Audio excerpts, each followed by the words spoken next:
İstəyərdim birinci sualı Peyman bəyə verim. Niyə baş verir bu xəyanət və onun ağırlığı, ağrısı kimin üzərinə düşür? Birinci isə məncə sizin üçün daha uyğundur sualın birincisi.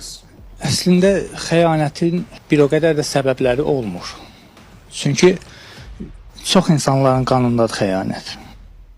Yəni, insan hətta sevgili olan vaxtda, ya evlənən vaxtda, istər özündən, istər qarşı tərəfdən çox şeylər tələb edirsə, o insan xəyanətə meyillidir. Məsələn, toyumda filan müğənni olmalıdır və yaxud da mən filan formada geyinməliyəm, mütləq, nəysə. Yəni, xoşbəxtliyi sevgidə deyil, başqa xırda şeylərdə axtarır.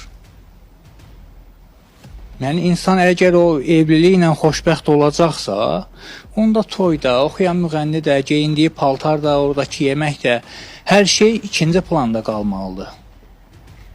Amma çoxları var ki, deyir, bu olmasa mənim toyum olmayacaq. Yəni, bu reallıqdır, həqiqətən el insanı. Mən də təəccüblə baxdım çünki. O insan xəyanət eləyəcək əlbəttə ki. O insana çünki ailə qurduğu şəxs maraqlı deyil. İkinci dəqiqə. O xəyanətə gedib çıxana qədər. Əgər bu insan artıq toyunda, nə bilim, və yaxud da digər o bizim mərasimlər qutarmır, yeni mərasimlər çıxır. Əvvəlcə xına yaxdı, indi yəqin birazdan digər axşama şeyləri, mərkəzləri açılacaqdır. Yəni, normal tendensiya artmağa doğru gedir. Yaxşıdır, qoy insanlar sevinsin, gülsün, şənlənsin, mən bunun əleyhinə deyiləm, amma bir hər şeyin əndazəsi olmalıdır. Əgər o vaxtdan artıq tələblər qoyulursa və bu olmasa